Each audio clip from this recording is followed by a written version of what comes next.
Now live. Morning, everybody. Welcome to all those present on screen.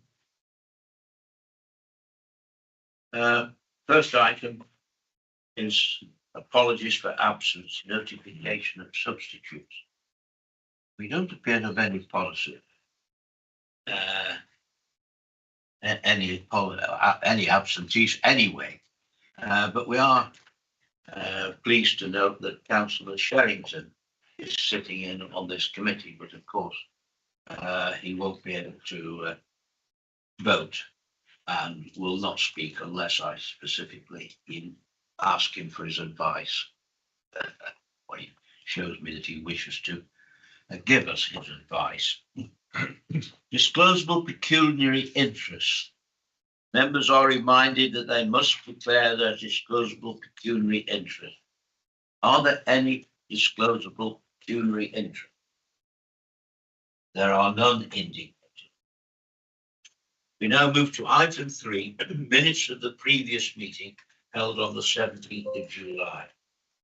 And these are pages 1 to 12 of your papers on screen or paper, wherever you are. Are there any matters arising from the minutes? Well, I think there was, and I wasn't here, but there was a matter regarding the attendance of the, I think, head teacher. I think it's on page 4, Bishop's Castle Community County, whatever, I can't read my writing, college. Is that right? No, just the, yes. And we can move on, but she's not here. Well, no. Concern, I'll read you what it says. Concern was raised around the fundamental recommendation made in relation to Bishop's Castle Community College, and it was therefore agreed to invite the head teacher and chair of governors to a future meeting of the committee to provide a management update. Now, Barry has a management our management update on this. Thank you, Chair. Yeah, following the last committee, there's been an invite for the head to attend and provide an update at the November audit committee. So that's in play.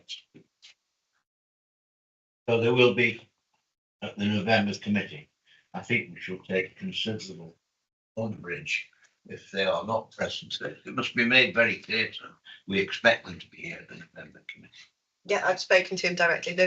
He couldn't come to the September meeting because of the timing of the last meeting in July, just as they were going into the summer holidays and been back in the new term. It wouldn't have allowed him enough time to produce the report into this meeting, so he is confirmed to come to November. Thank you, Kate. Can we then, if there are no other items on the minutes, can we agree the minutes as a true and correct record? All agree? None against. We now move to item 5, first line assurance, Northwest Relief Road. Oh, sorry, yes, we've got public questions. Yeah, we do have one. Oh, my goodness me. All right, we have a public question. Thank you. Yeah. So if it's okay, Chair, this is a question from Mr. Frank Aldecker. I will read out the question because he's unable to be with us today, and the responses have been prepared by Mark Barry, Director of Place, who can provide the answer. Happy to read the question. Oh, should be grateful if you would. Thank you. Okay, so this is a question from Frank Aldecker. In the annual report by the portfolio holder for highways about the Northwest Relief Road funding, an assurance was included that there remains full confidence that the council has a fallback position to fully meet the emerging costs of the scheme should the fully funded offer not go forward in the light of the recent national election. To meet the scheme programme, the full business case and the confirmed methodology around local match generation needed to have been considered in detail by the full council at yesterday's meeting, which of course did not happen. Today, this committee is presented with an update of the management of the project following the critical audit, which seeks to give comfort that all is well.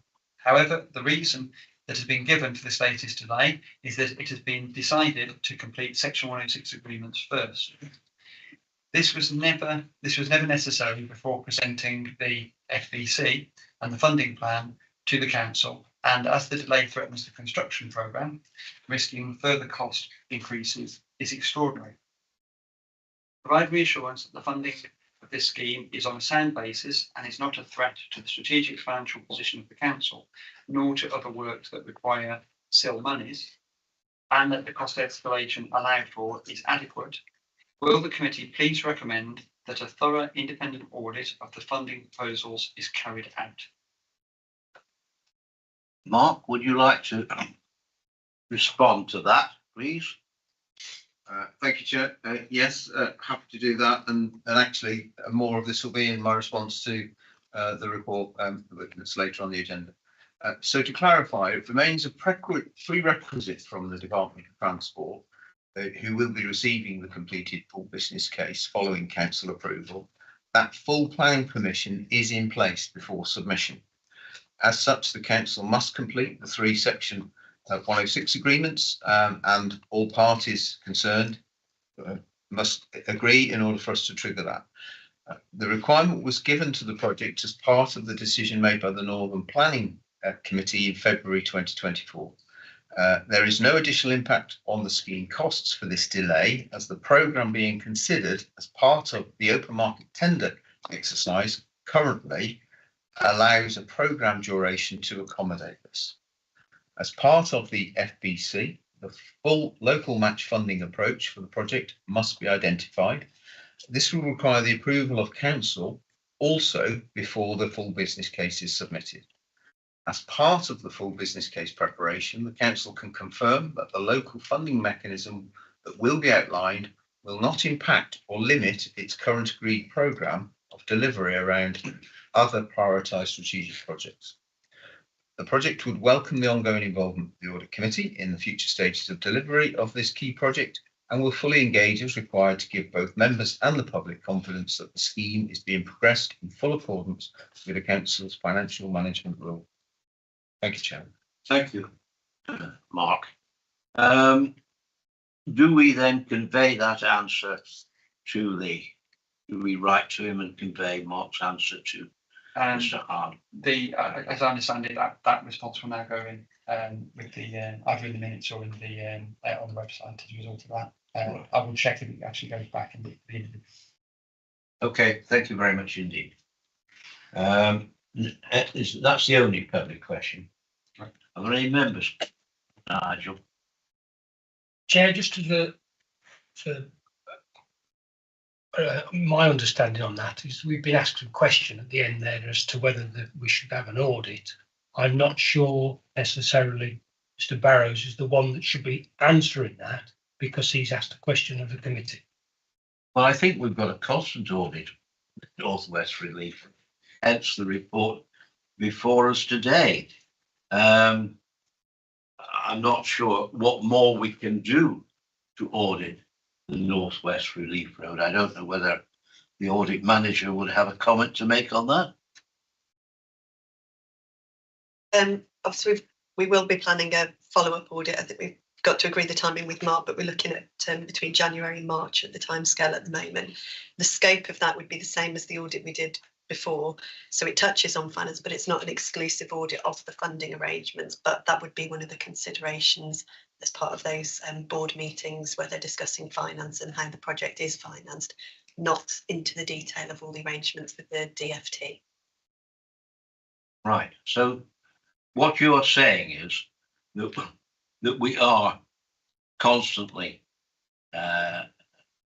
taking note of all that happens financially with the North West Relief Road, and would raise any concerns if the audit of those concerns raised any matters. Yeah, we are going into item 6 in this, which is more of a discussion, which I've got several questions on the paper, which is report, which is there. So that's a good point. I was trying to get a response to Nigel which we would all be aware of because it was a very legitimate question. I think we have that response now, and we can take it further, as you say, Roger, within the report. Okay, so shall we move on from public questions? And there are no member questions, you say. Good. We now come to the North West Relief Road management update, which Mark is going to present to us. Mark, please. Thank you, Chairman. This report is here to give committee an update on the actions arising from the audit report and the last meeting that I came to along with Matt Johnson. The audit identified a range of opportunities to tighten our approach and make improvements in various aspects of the project and its governance, which we've received positively and taken those on board. And I'd like to thank the audit team again for their kind of support on this. This is all about setting up this project for success. So, just to kind of be clear about the way that we're engaging here. You'll see at point 2.2, there are two fundamental recommendations. They've both been addressed as far as they can be. The first of those relates to governance and clarifying certain roles and responsibilities. That is complete. Those actions are in place.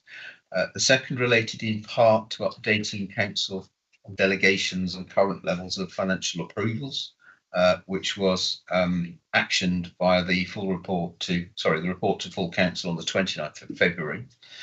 In relation to the confirmation of the potential costs and confirmation of government funding, the first part is done in the sense that we are on track to report to a special meeting of full council to consider the full business case, hopefully in November. I'll go on to explain a bit more about that.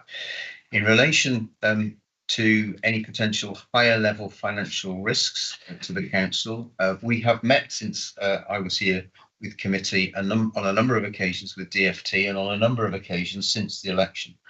And I have no reason from any of those conversations with DFT to give you any sense that this is a project at risk in their programmes.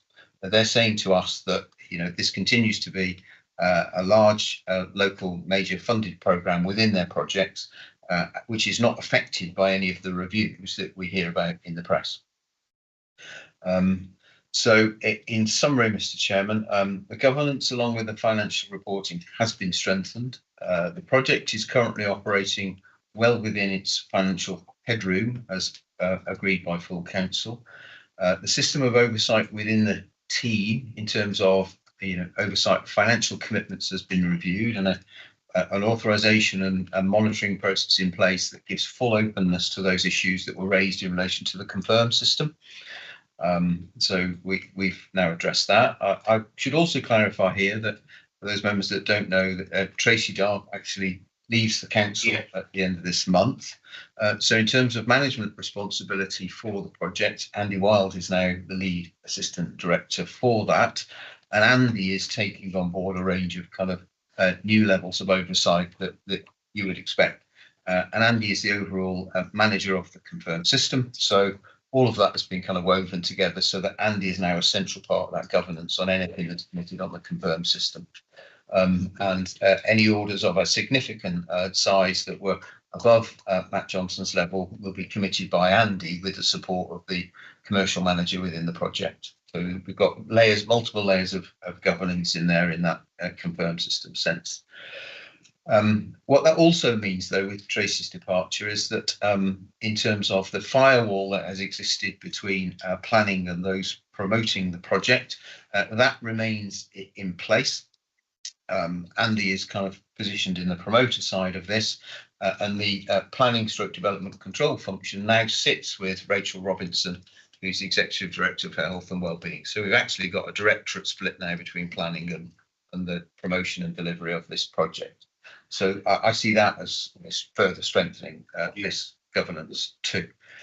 Andy is also the lead in terms of our relationships with WSP. And if you recall, the audit raised some issues there about how we're making sure we're giving that. It's called the BEC contract, the right level of kind of oversight and the right level of governance. Well, Andy is the lead for that. So that's actually a further strengthening of how we seek best value from our consultants in this process.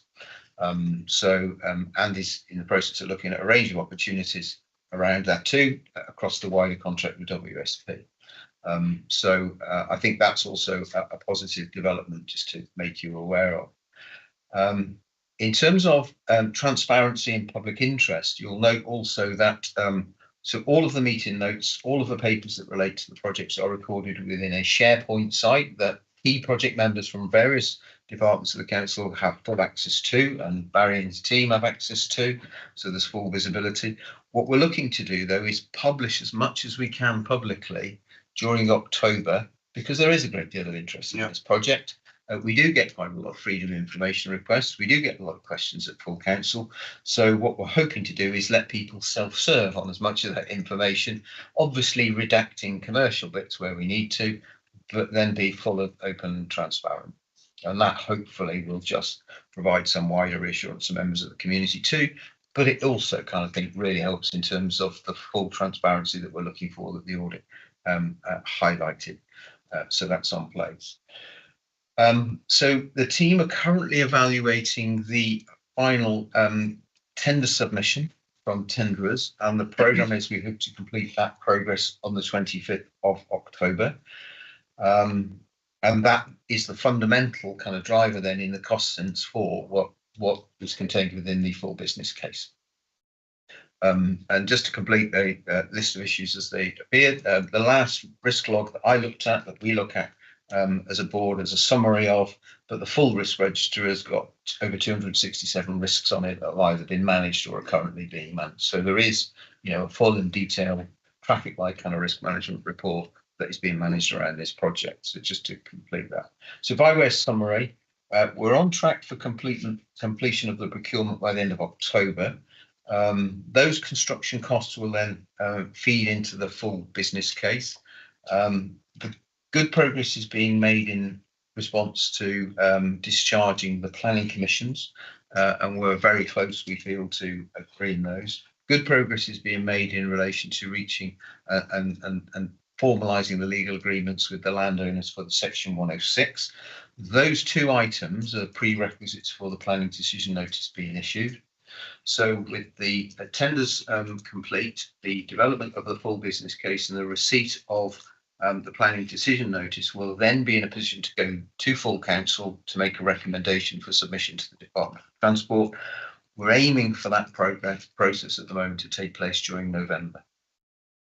So in terms of what was just talked about at the tail end of the public question, in terms of as we turn the year, it normally takes the DFT a couple of months to turn around a submission of a full business case into a decision from government. So the timing of the audit and what audit can look at, I think also can really, at that major gateway before any commencement of any works, the timing works quite well in terms of, is the project set up for success as it moves from maybe planning to delivery? And that's the theme I'd kind of maybe like to leave you with there, is there's a turning point possibly at that point in the year, if all things go well with DFT, that we then start to mobilise towards delivery as we enter the new year. And that's what I was referring to in that question in relation to working with audit colleagues, Chair. So happy to take any questions. Could I ask you, first of all, how is the procurement process being managed? Is there a selected list of tenderers, or have we already identified the contractor we wish to do the job? Yeah. So we're in public session, so I'll be circumspect. Yes, but I don't want to know any details of the tenders, it's just the process. Yeah, but we had an open process that invited anybody with an interest in bidding. We had 12 submissions originally that were very competitive from across the market from a range of reputable organisations. So that eventually has got narrowed down to those that we're working with at the moment in the final stages of the process. One firm? No, we've had more than one firm in a competitive dialogue process to get to the final amount. So we can reassure council there is a full kind of market test approach to this. Okay, thank you very much. Roger, you were first to indicate some time ago. Yeah, I've got a number of questions, but the immediate question is that I understand the full business case mentioned in November. Does that mean we're going to have a special council called? Because I understand before the full council need to agree the full business case before it is submitted. That's my understanding. So are we expecting a special council to be called during November? Because I asked a question at the cabinet a few weeks ago and I was told it was coming to yesterday's council meeting, assured then, but now it's saying it's coming to the December meeting. But from what you say, it's expected sooner. So just to confirm, Chair, yeah, I'm working on the assumption there will be a special meeting of full council just to reflect the significance of this project and the interest in it in November. I think this was referred to by the leader in passing yesterday, that there was likely to be a full council, an extra full council in November. What we're being told today, Chairman, is that there will be a special council, and it isn't a legal procedure. It isn't just the council must give its permission for it to go, as I understand it. So it is a hurdle to get across, not a one that could be there. It is there.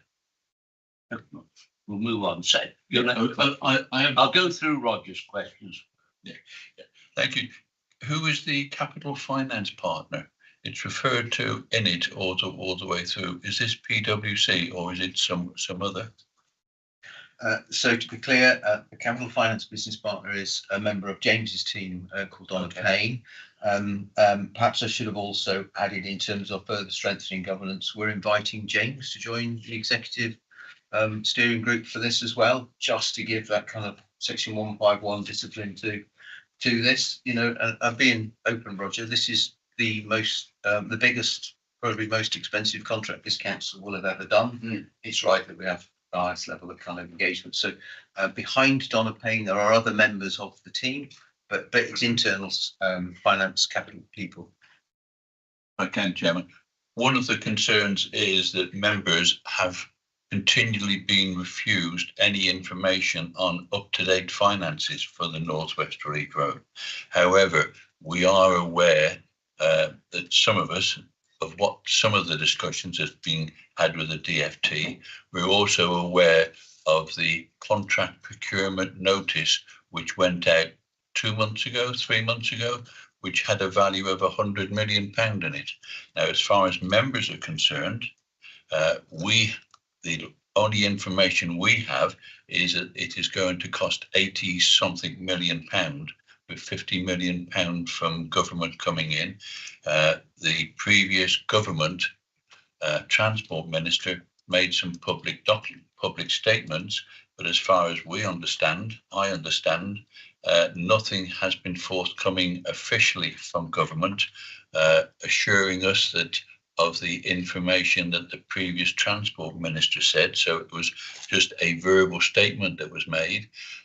In July, there were documents came through everybody's door stating that the government at that time had agreed to fully fund the North West Relief Road. I think Mark dealt with this a little while ago when he said that he's having constant discussion with the Department of Transport. Would you like to sort of? Yes, I agree, Chairman. What I'm saying is that is the concern of myself and many councillors, is that we do not know what is happening, and there are public statements being made by this council and members of this council, elected members of this council, that it is fully funded and the commitment is made. We have not seen anything to that. So is there anything in this, anything that this council has received to say that the government will fully fund the North West Relief Road, or are we still only at the £80 million and we will not know what the estimated cost of the North West Relief Road until we see it at the November council, which is a concern on the audit committee, because if the audit committee is looking at it and it's a major one and it's called in this document, it says a major priority scheme for the council. We've got the period 4 finances which came out, which shows that the council is in a precarious financial position. So, and also the leader of the council said that there were various other ways of funding the North West Relief Road. And I'm just trying to explore, is it still a viable project or not? Or are we in the council's present position putting more money at risk until we get this full business case in? You want to have a word on that one, James? I can do, thank you, Chair. Section 151, officer. To confirm, in terms of the existing arrangements, council approved the original budget, which is what council Evans is referring to. That original budget was approved by council, and expenditure to date has been within that approved budget. There was then a further report that went to council earlier in the year that requested an additional amount of funding, additional budget to be allocated to continue the work based on the current, based on the delegations that were necessary. And where we are at this point in time is, as Marcus explained, we're now working through that full business case, and before council commits itself to any expenditure that goes beyond the existing delegations, that will be approved by council. So in terms of the financial position, that I think is understood. The portfolio holder is aware of the discussions that have been had around the financial position. But again, until we get to that final point where council makes the approval, that information won't be widely shared. And as Mark has indicated, I'll now be moving on to the exec board to oversee this position. So I will be ensuring that what council see in November gives a full position, and it's clear what council is signing up to at that point in time in terms of that overarching financial position. Yes, go on, Roger. Try and be brief in your question, please. It is important, and it is over £100 million project for this council, and it is something where this audit committee should be very concerned at how it is going to be managed and whether it will affect the operation of this council. But I refer to page 4 where it says climate change appraisal, and there it says condition number 41, and it says no development shall commence until the carbon assessment plan has been submitted for approval to the LPA. Has that happened? Chairman, do you want me to answer that? Yeah, please. Yes. Sure you would. And if I can just add a tail end to Councillor Oates' previous question, we are in constant dialogue with the DFT. They are aware of that backdrop to the previous commitments made by previous Secretary of State, and I'm working on the basis that this project, I'm trying to avoid in any way any impact on any wider council service. So just if I can reassure members that we're looking to, through the funding mechanisms that we are aware of through DFT, make sure that it doesn't provide any additional pressure to council services. In terms of the carbon assessment plan, there is a version of that in draft 4 that is close to approval. The final sign-off, of course, relates to, if you remember, the two conditions come from agencies, Severn Trent Water and Environment Agency, that actually the core part of that final version of that plan. So hopefully that can be complete in the next few weeks, Chair. Thank you very much. All right, one more. See if anybody else. Sorry, Chairman, it is an important area, but it's the carbon. It doesn't make any reference about the Environment Agency. It says the carbon assessment plan. However, I also note that in 7.5, the March's LEP are meeting next month. I presume that's October or not. And they made reference last year about their concerns about part of their funding for it, and whether that would go ahead or not, or whether they would pull it or not, unless marked improvement and progress was made. Is that at risk, and is it going to be discussed next month? So just to be clear, March's LEP ceased to exist in March, and in March, March's joint committee was formed, which is a partnership of the 3 local authorities involved in the former LEP, which is Shropshire, Herefordshire and Telford and Wrekin. Shropshire is the accountable body for that, and that report will be forthcoming at its next meeting, and I feel comfortable that those conditions will all be met and discharged in that report.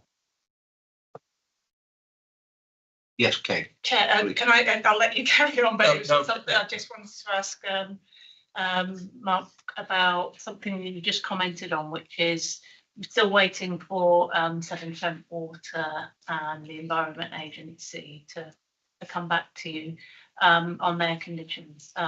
Have you built into this any? You're obviously in the process of tendering the contract. Have you built into that process a possible variation in contract depending on what the agencies come back to say to you, and that, because there could be some significant financial uplift if, for example, we needed to look specifically at aquifers or water issues? I think fair to say, Chair, that our discussions with them are so advanced, we don't think that's a significant risk now. We're very close to the process of agreeing those conditions. There's been very regular meetings at a very detailed level. They've been provided with substantial amount of additional information, and I think it's difficult in this forum to say it, but I think we're almost there, if that makes sense, in terms of reaching that agreement. So that risk is minimal. In terms of any contract risks, I mentioned earlier the process that's going on. Part of what we've been able to do with those contractors is use that more detailed knowledge we've got to mitigate what they would call as priced risks. Because a contractor, of course, if there's a risk that's unforeseen, they will put in a sum that provides them with commercial cover for that. So actually, we're now in a position that we think there's enough detailed information for those prices to be really keen and sharp, and that's part of why this process is kind of been running together. So hopefully that's a reassurance, Chair, how we kind of made sure that we get the best possible price. Presumably, these matters with Severn Trent and other body mentioned will be finalised before the business case is presented to the council. Last short one, if I can, Chairman, and that is that in the report it says that there will be information published by October. From what was just said a few minutes ago, it's now going to be published during October. Can we be assured that that is going to take place?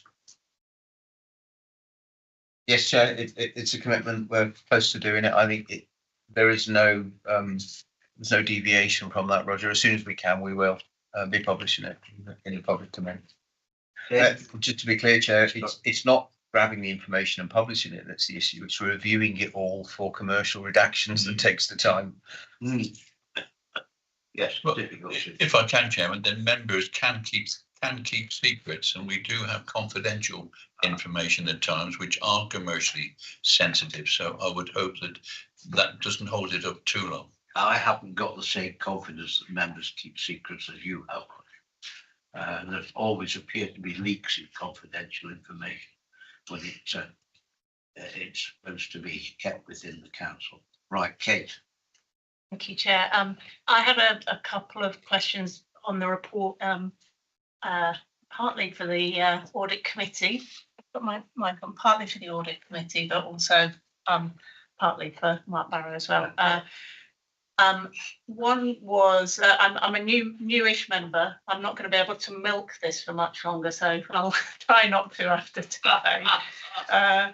But have we looked at the BECC contract? The framework is mentioned regularly throughout this report, and I know that there are kind of varying views on BECC contracts throughout the industry, but has the audit committee ever looked at that contract framework itself in terms of how we contract, you know, because clearly this isn't just the Northwest Road we're talking about, it's more about the framework. Because I know. Right, well, Yeah. I'm not quite sure how far the framework is the responsibility to examine of the audit committee, but perhaps those who are professional auditors will give me the benefit of their advice. Thank you, Chair. Just to respond on that, Kate, no, there hasn't been a specific internal audit piece of work around that. From a line of assurance perspective, that could come through our commissioning and procurement manager. So that could be an update that the committee could request from that side around that particular element. But from an internal audit perspective, no, there's been no specific internal audit piece of work on that. Can I add something, Chair? Yeah. By way of reassurance, hopefully. So the current contract was only let last year, and that was following a full public procurement process that was competitive, that had a range of consultants, and WSP won it again. So, you know, that sense of, has this been market tested relatively recently to make sure, you know, we're getting best value for money? Yes, it is. So, you know, I think there's a level there of reassurance. I think the other thing is that, you know, just to be clear, you know, when we talk about the vet contract and WSP, we have to remember that really there's a range of kind of outsourced services in there. You know what I mean? It's not just consultancy. There was a model put in place some years ago, which was sort of, if you like, a thin client side organisation, and have a range of specialisms that were in a call-off type contract as a set of outsourced arrangements. So that's kind of the model that we're looking at here. Now, in terms of the balance of all of that, that's kept under review. So as we move forward as well, one of the things that Andy Wild's looking at is how well are we as an intelligent client resource, if you like, above consultants and contractors, to make sure we've got the right level of resource in place to make sure we're getting the best value out of everything we do, whoever it's from. And Andy's in the middle of that process now, because of course, as we move from planning to delivery, we're entering a different phase, and we need a different set of resources, a different set of skills. But we're going to make sure we've got what we need our side of the fence, if I can call it that, as a reassurance. I think where your question's going, that we're getting best value for money for the council. It was more actually about whether that process is effective or not. The question that I put. But anyway, thank you, and I'll have a think about that. My final question is, I noticed in the report that there's a full-time commercial manager on the project, and I know this is kind of difficult because I know that previously we've been looking for assurances that this process is being followed, and it's very good to have a commercial manager. As I understand it, there's not a huge amount of work being done on the project for a full-time commercial manager. Can I ask James to answer that? Yeah. It's one of his staff. Can I finish? No, it's one of mine. Can I finish? It seems excessive. I'm not sure there's work for a full-time commercial manager on this particular project. So that at the moment, and you know, that could, I'm taking it, the payment is, you know, hovering around £100,000 for that, but maybe more, maybe a bit less, but it's quite a lot of money. So that was my question. Sorry, Mark. I thought that you had said that the commercial manager was under James's supervision. No, sorry, Chair, that's the finance business, capital business partner who sits within James's team. This is a commercial manager that sits along Matt Johnson as part of the core project team. As you all know, we've spent, you know, a considerable amount of money getting this far. Every package of work that's commissioned to any of the specialist consultants or WSP is reviewed by that commercial manager. So in terms of making sure, back to that VEC contract, you know, each of the kind of scope of services is reviewed, the delivery and the benefits realisation is reviewed, risk management is led by that individual. So it is a kind of a real role with a real purpose, and you know, he's there to make sure that actually then in terms of the forward forecasting, that's all, on track. He's obviously been at the heart of the whole procurement process with contractors in terms of preparation of the final specification and evaluations, etc. So, Chair, I think it's a reassurance that we've got that role in place. I can understand the concern, but just to give you a reassurance, that it is providing real value to the project. Yeah, I'm not questioning the value of the role, but is somebody looking at their timesheet? I'm just aware that they're an external contractor who's probably they're internal. They work for us. They work. Okay, so it's not WSP. No, it's Okay. Everybody else satisfied with the report? I'll come back to you in a minute. I just check for any other questions. Okay. If I can, Chairman, and it's on page 7 in the 5th bullet point there, it says the final business case, when it is submitted to government, could take up to 3 months. And it's a question looking into the future. The council will be entering Purdo sometime in the new year. Is there any danger that this could then run into that difficulty, which could then delay more? Do you look at the forward programme and estimate that there will be sufficient time for the government to look at the full business case to make a decision before we enter that period within the council? And I know it's not in your gift, but given the indication there, going on and on and on it, and it depends upon when that decision is made from government. So it's to give them a chance to actually review it and look at it so that the answer can come back. Yeah. We are aware of that potential risk and issue.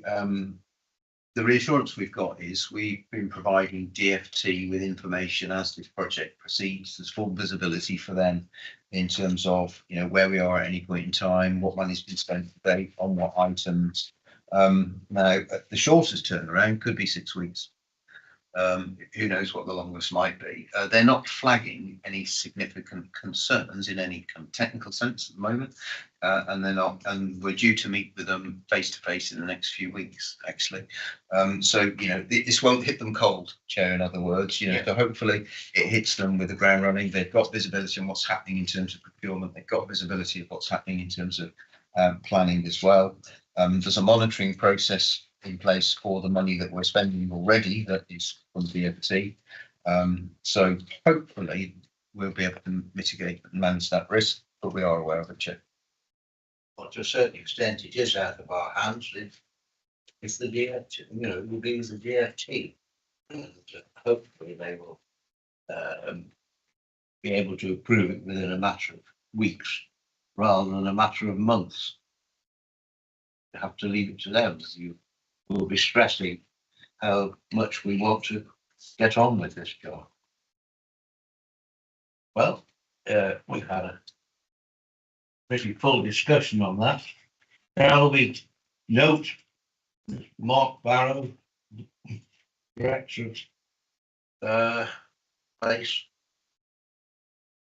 remarks and reassurances, and accept the information we've received with thanks. We accept the report. Thank you very much. Thank you, Mark. We're very grateful for the comprehensive nature of the response that you've given. I've no doubt if members do have specific questions and they want to email you with them, you would of course respond. Of course, Chair. Thank you. Okay. Thank you for your attendance here.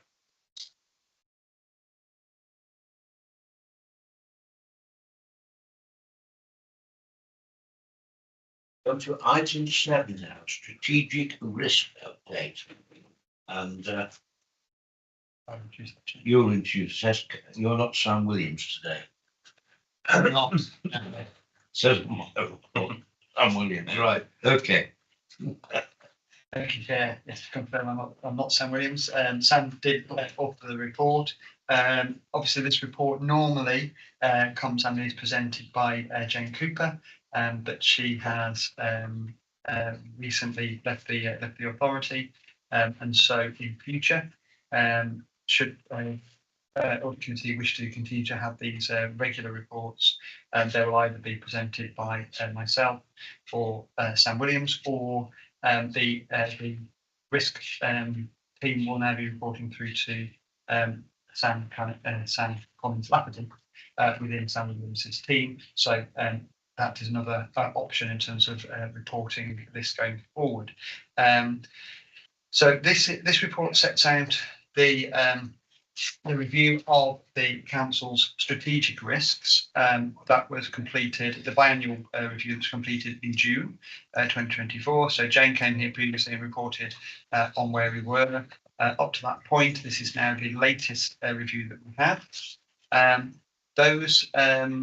The risks are set out in section 7.4, and there are 11 strategic risks that are identified. Each of those risks have been reviewed and scored, and direction of travel is indicated, most of which are staying as they were following that review. There are 3 risks that are listed where the direction of travel is listed as finalised. This is because these are new risks that have been added recently, and the score has now been finalised for those risks, and therefore there's no direction of travel to be considered against. At the section 7.7, there is then a narrative that goes through each of the risks, identifying any changes that have been made. So just to confirm, the way that the process works is behind each strategic risk and the scoring, for which there is a risk owner, there is then also assurance that is provided by different parts of the organisation, and where that assurance has been reviewed, considered, and has changed from what was previously reported, that is included within the narrative. So, for example, the first one lists the failure of officers and members to adhere to governance arrangements. The legal assurance that was provided within that before it gets to the risk owner to assess the overall score and the overall assurance that they can provide. Legal reduce their level of assurance from reasonable to limited, and the explanation as to why that happened is included in the report. So that's the basis for the narrative that that then makes up section 7.6. 7.7 then and 7.8 then breaks down the strategic risks into the matrix to show how they fit and how the breakdown is in terms of the pie chart at the top of page 17, which covers off the risk appetite for the organisation. The executive management team, which I'm part of, review the strategic risks on a regular basis. So from, I think it's next week, we are about to begin the cycle again, where we go through each strategic risk at our regular meetings, so that a single risk is considered by the executive management team at a meeting, and then the following meeting fortnight later, another separate individual strategic risk is reviewed and considered.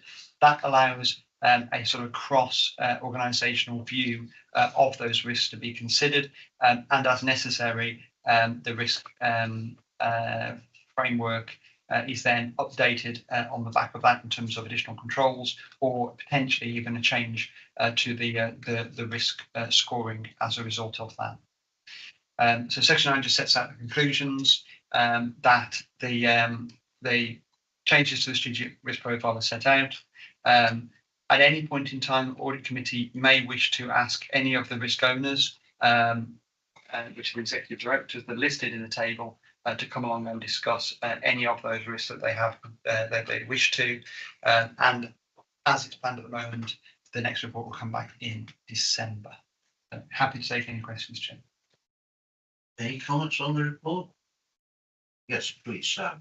Yeah, it's 7.4. I think it's risk number 2,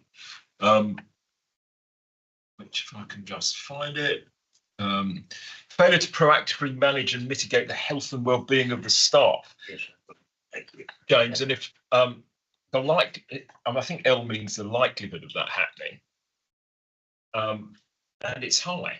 Yes. Surely not, James. I mean, the likelihood of you failing to proactively manage the health and well-being of your or staff.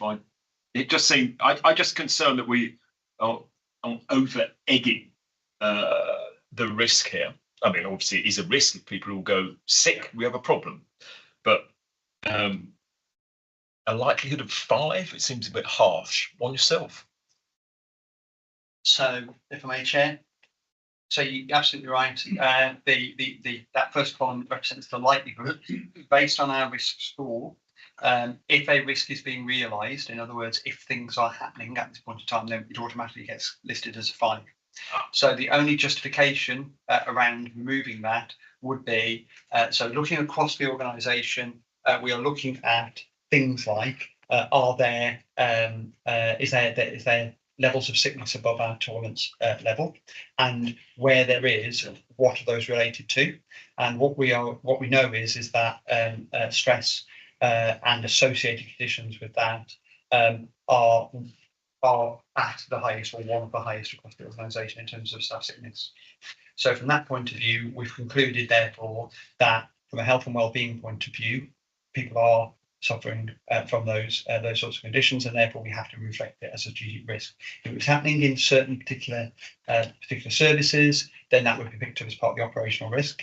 This is one that was initially picked up as part of the operational risks, and then when a number of service areas are saying we are struggling in these areas, it can also, it can relate to staff turnover, it can relate to inability to recruit into certain teams. These are the sorts of things where we're then saying, well, the staff that are here, are we managing their wellbeing to an appropriate level? So from that point of view, it was escalated up as a strategic risk from that existing kind of review.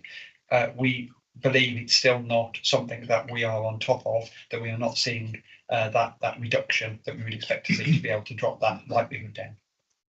Good to know that you're concerned about the health and well-being of the Section 151 officers. Thank you, John. I'm very concerned the amount of stress that there must be in this people who work in the council. Indeed.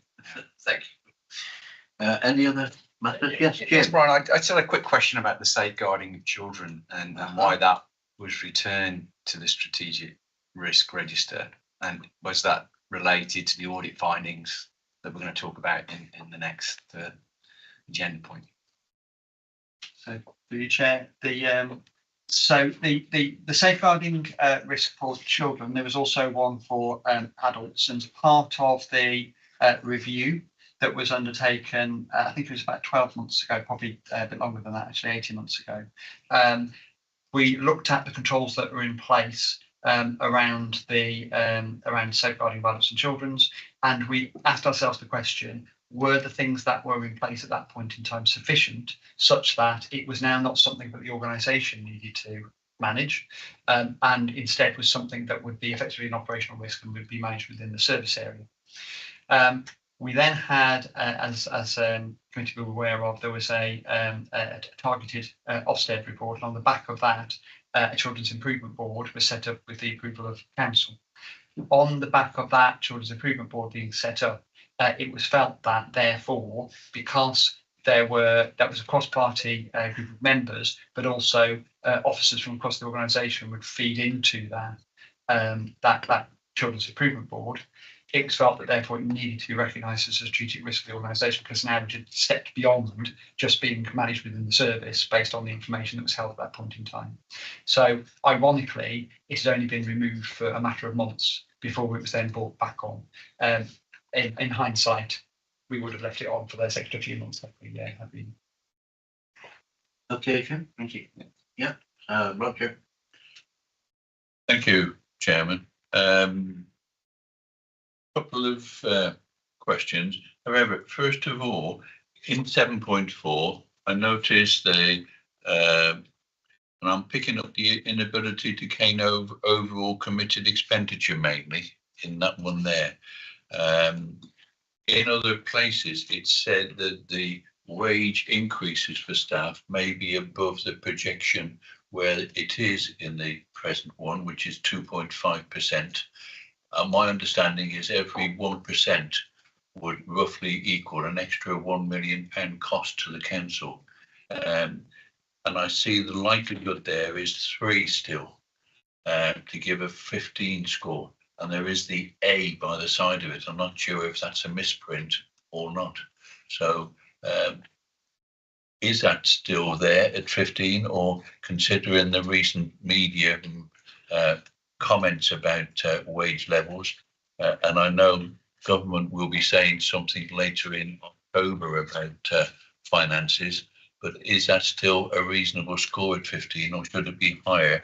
And whilst I'm on, Chairman, I do note that the P4 has now been issued, and in that is included several items to explain what is covered by the by this item. And if I can ask questions about, in it is listed sufficient savings not being realised in year, capital receipts are not sufficient to cover redundancy costs, transformation costs, that's PwC and staffing, and capital programme requirements, project risks, i.e. capital projects impacting on revenue, including payback grants, and then cash flow, stored liquidity.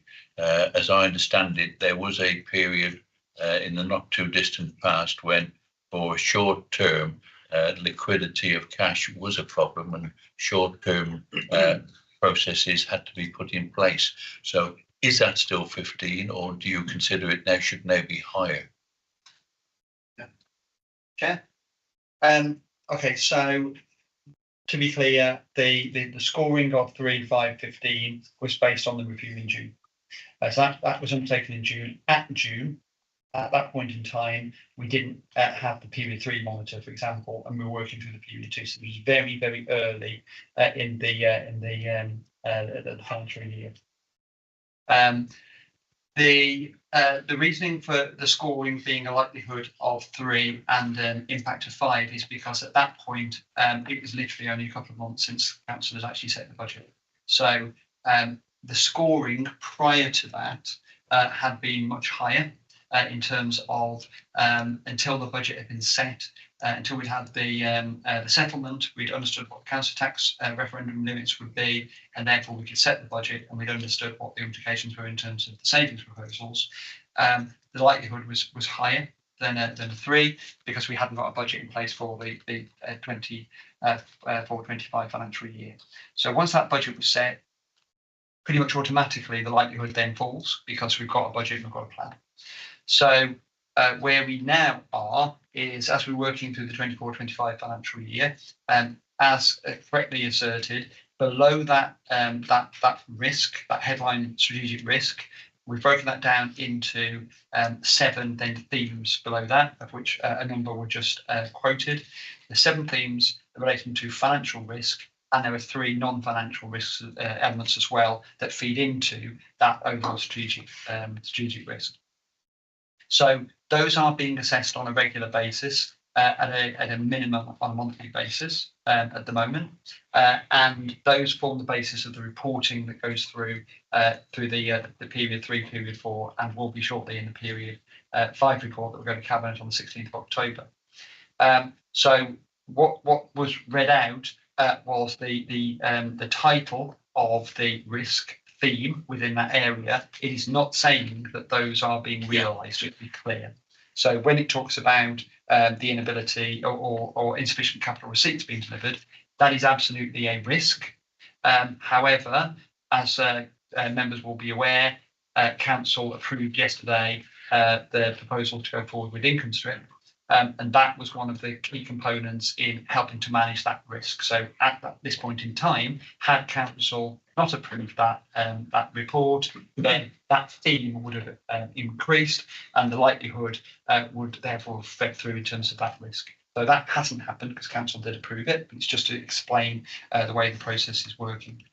The other ones that were quoted were around savings not being realised. That is very clearly documented in each of the reports, and so there is clearly a number of savings that have not yet been realised in this financial year, and clear action was provided, a clear instruction was provided by cabinet at the last meeting to ensure that officers addressed that. There's mention of project risks. Again, those are being managed. We are not aware of any of those. This is where significant projects, we've just talked about the North West Relief Road as an example. Is there a risk that they will impact on the finances? And remember, this is inability to contain expenditure within the available resources within this financial year. So assessment in terms of that risk, there's a separate risk that talks about the wider financial strategy. But in terms of this risk, we are not seeing anything that is impacting in terms of projects that would fall as a financial implication for this financial year. And in terms of the cash flow, that is the most minor, I suppose I would say, of those 7 risks that are listed. As again, as correctly asserted, at the end of the financial year, there was a short-term loan that was undertaken just to ensure that our liquidity stayed high. That was simply because there were 2 months of council tax that's not collected in February and March, where people pay by direct debit, which is the majority. And because it was the end of the financial year, there were risks identified within the wider market that it might be difficult to actually get hold of cash at a short-term basis should we need it. So what we did was we just thought we'll manage that risk and we will bring some cash in over that short period of time because our overall cash balances were closer to 30 million than had previously been in early parts of the year. So at that point in time, that was the risk that was being considered as at June, and the scoring was in place as at June. Based on the themes, the 10 themes that fall below that is continually being managed. In terms of reporting for that strategic risk and that strategic risk score, that will be updated at the next biannual review. But it's just really to make the point that we don't wait for that biannual review to consider it. It's constantly being considered by the organisation. Thank you, James. Members will recall that most reports that come to this committee are on an annual basis, like the annual government statement or the annual audit plan. So important is this matter of be reporting to us as of the risk to the council that we in fact get this report every 6 months. Strategic risks are reviewed, continually reviewed by staff, but are reported to us every 6 months. And it is, I'm sure, possible that the risks that Roger has raised will in fact be given a different rating if the circumstances have changed. Any other comments? Right, shall we consider that we have reviewed the strategic risk update and have accepted them as presented? All agreed? Chairman, and it is a question in that reviewing it every 6 months will be in December. Considering where the council is, should we have an update sometime at our next meeting? Just maybe not in this detail, but this is in June, as the director has just stated, at the start of the financial year, maybe at the next meeting, because that'll be the budget setting for the following year. We'll be in the process of doing it by cabinet, but we could have an update, a verbal update, and see if there is expected to be any change, because as I understand it, there are more regular meetings taking place between the executive team looking at the finances of the council. As I understand it, the executive teams review the risks on a monthly basis, but they report to us on a 6 monthly basis. And I think if I can, Chairman, I think 6 months in this case is too long. What I'm saying to you, Roger, is that these risks are reviewed by officers on a regular basis and acted upon if necessary. I don't think that we can expect officers to report more than biannually, and I'm not prepared to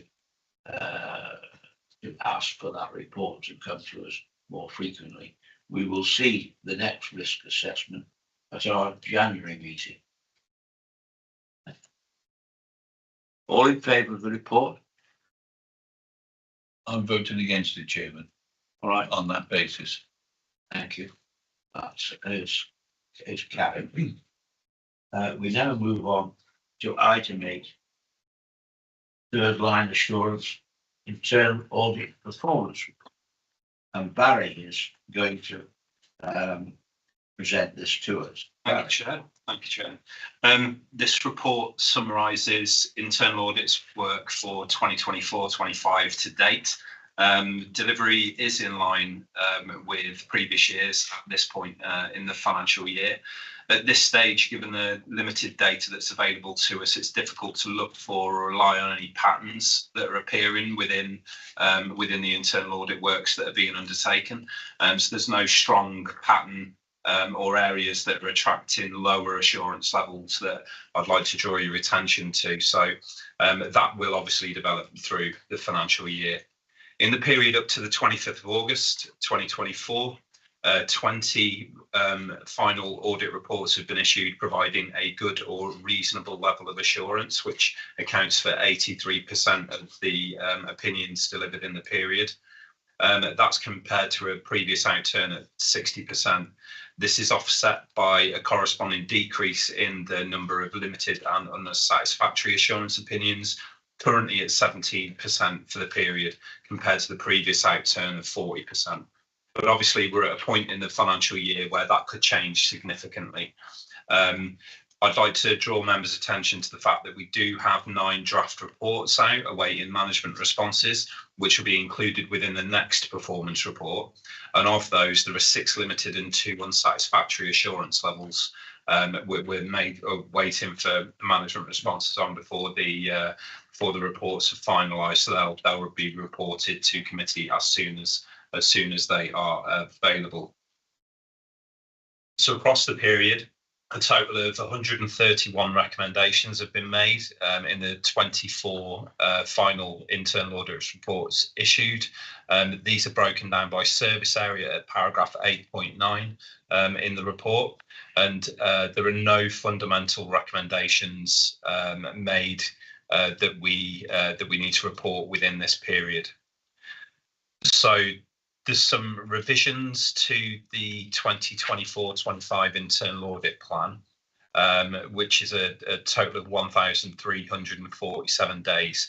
And this represents an increase of 211 days from those approved by committee in July 24. The changes in planned activity are required following successful recruitment campaign in May. And we've introduced 2 new internal auditors into the team who have both now taken up post. Revisions to the plan are targeted to provide enough activity to inform my overall year-end opinion.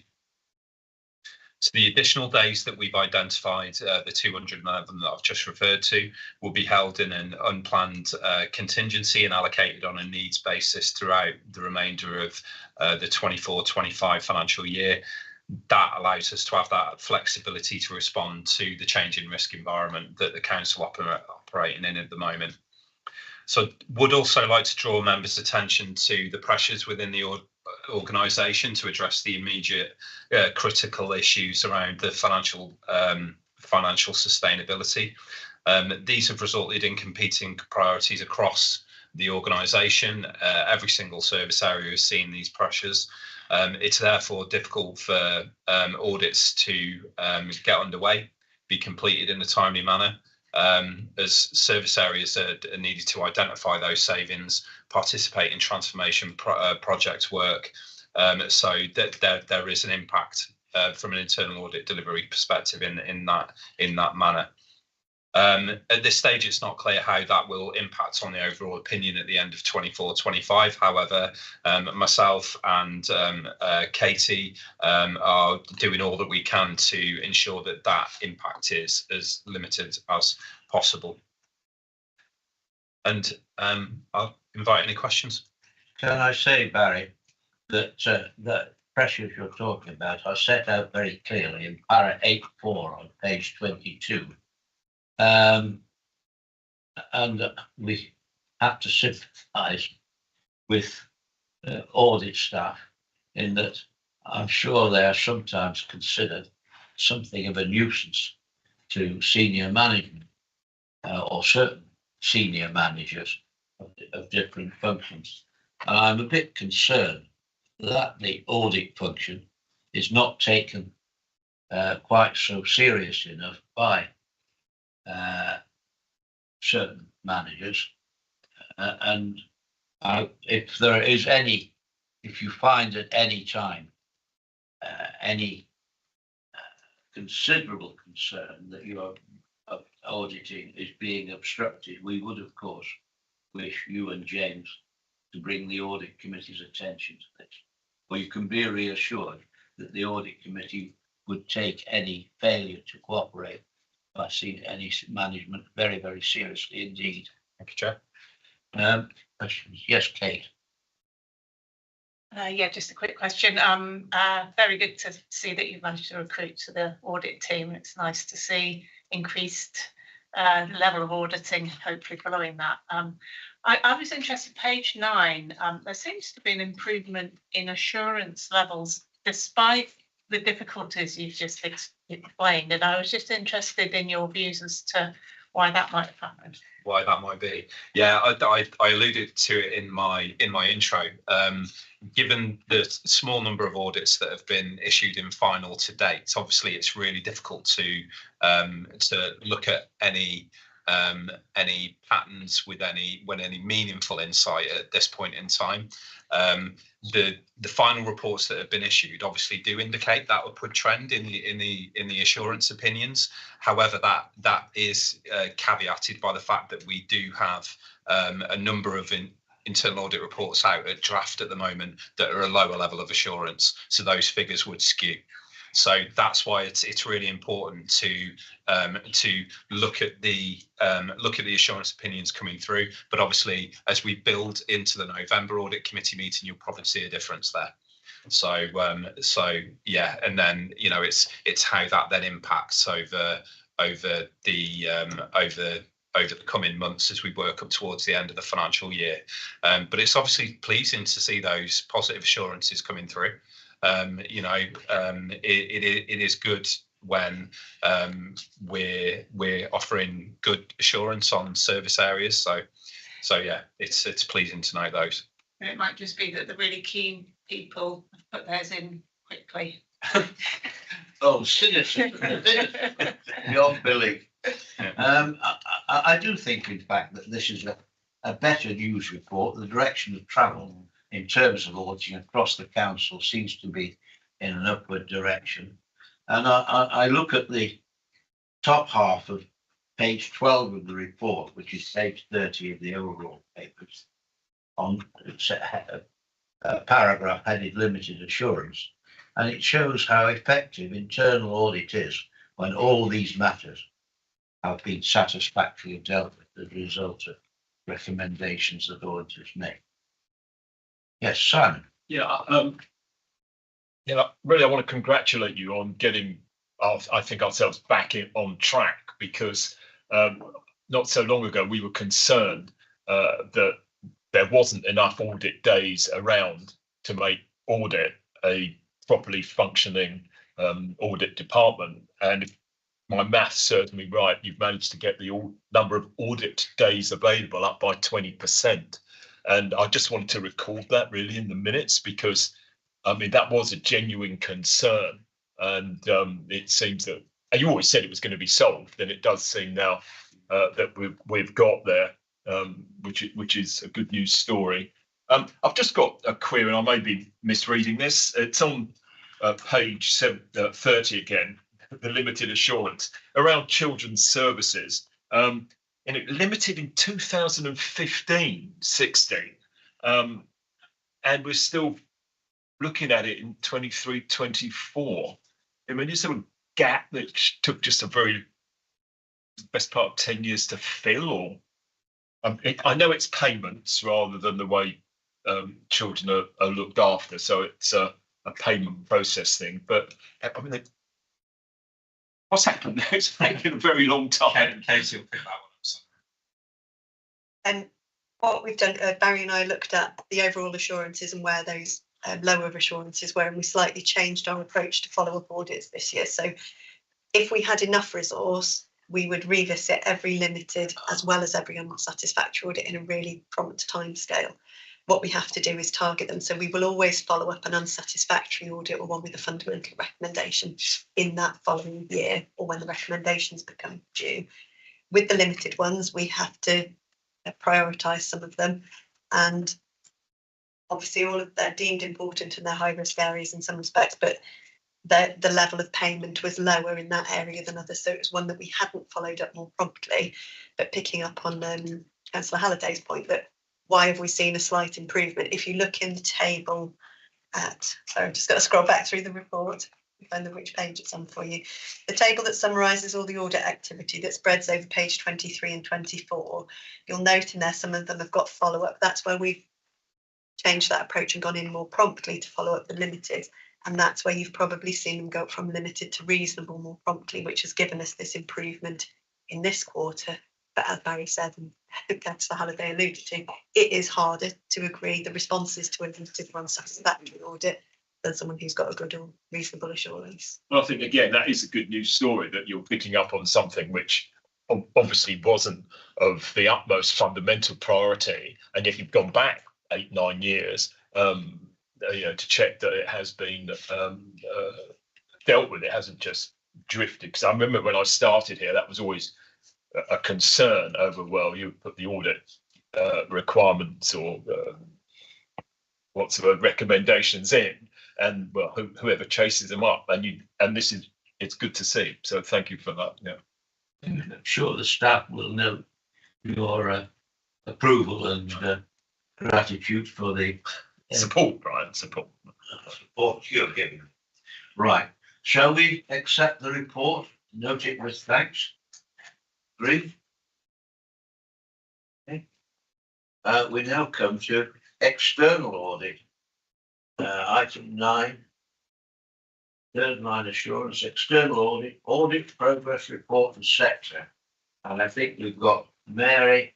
Have we got After here, or is there he is? Hello, After. Hello, Mary. Thank you, Chair. I'm just going to pass it over to Mary to present the reports here. Thank you, Nigel. Enjoy your afternoon at the wedding.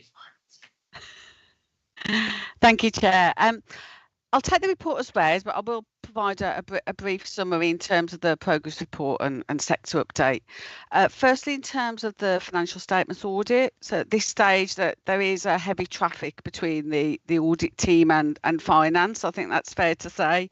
That is a normal part of the audit, and in particular around audit sampling. The key to that area of work is to keep that momentum.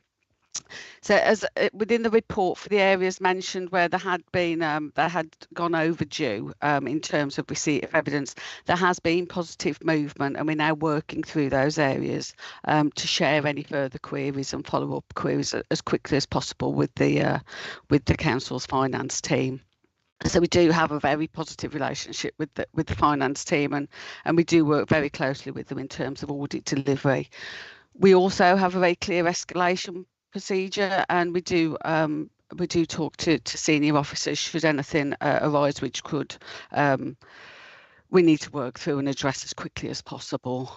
So in terms of the financial statements audit, it's a positive story. Things are moving along. I will just move on to the VFM planning, because at the time the audit plan was presented to audit committee, that work was in progress. So just to provide an update on that there are 3 areas where we will carry out a more detailed review of arrangements, and those are within the report as financial sustainability, governance and funding arrangements regarding the North West Relief Road, and children's services, the Ofsted review and action plan. So in relation to our findings for VFM, they'll be reported within the auditor's annual report, and the timing of that sits along the audit findings report, very closely named documents, so I appreciate there can be a confusion there. The remainder of the report is detailed with some key articles you may find of interest. Some won't be relevant to you as an authority, but are very much topics in the hot topics in the audit world, such as the term backstop. Some of you may be familiar with, but that is something that is applicable to Shropshire, but you may find of interest. I'll stop there, but I'm happy to take any questions on the report, as is Avatar. It's interesting, Mary, that you have particularly identified 3 subjects we've dealt with and we've talked about this morning. And this is on your page 4, our page 40. The financial sustainability, which has been raised, the governance and funding arrangements regarding the North West Relief Road, and Children's Service and Action Plan.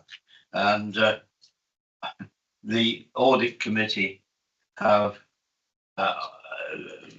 obviously indicated the same levels of concern as you are raising. And I think we've had some reassurance from officers that these are being taken very seriously and dealt with utter. Chair, just on that as well, just to clarify, those are 3 areas where, you know, there's going to be significant attention from our audit work, but we also will look at another broader spectrum of work as we normally do. So if there are other things that we do think are of significant risk or significant weaknesses, we will also report on those. But those are, I would say, in our old language, 3 areas of where we're doing more specific detailed work, and then there's just the background of just normal work that we also do carry out in terms of our value for money work that we do. Thank you. Thank you very much for that reassurance. Any other matters anybody wish to raise? Simon? Yeah, I do seem to be congratulating everybody at this meeting, which is probably unusual and certainly not my natural state. But I would say it's great to see this back on time again. I know we've had a really torrid time as a sort of result of the post-COVID delays, slowness, whatever it is. But we're back on time, and again, I just think that needs to be. It's right to note it. Actually, thanks.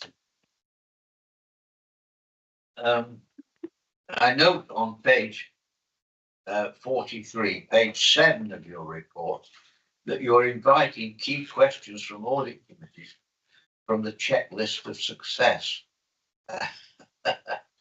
And I'm sure these have very much been addressed by our officers as part of their normal relationship with you. Any other matters? Shall we receive the report, the external auditors, with thanks? Please. And we now move to item 10, another external audit report, the pension fund. I think several of us in this meeting, or a majority of this meeting, of the members have already seen this because we're members of the pension committee as well. Anyway, would you like to just reassure us that all is well with our pension fund?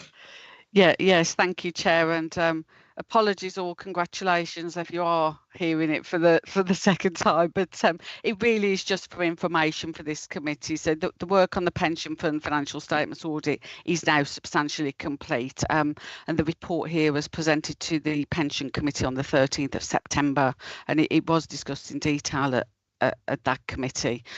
I will provide a couple of points for clarity, because when you look at the report, there are some areas in there which either state to be confirmed and or work was in progress. So those areas are now complete. So when we finish the work on the council's financial statements, that dovetails into the pension fund as well, because we can't give the opinion on the pension fund until the work on the administering authority's financial statement audit is complete. So that was really just for information, but those to be confirmed are now confirmed. So appreciate there were some points in there.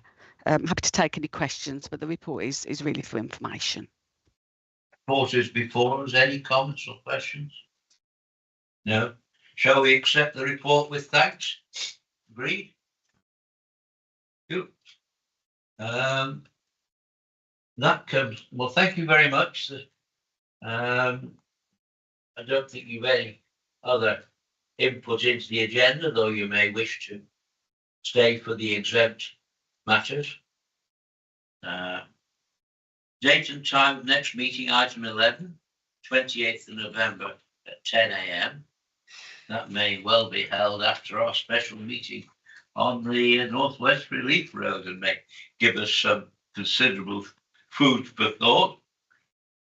Now, I now move the exclusion of the press and public, that we resolve that in accordance with the provisions of Schedule 12A of the Local Government Act 1972, the public and press be excluded during consideration of the following item.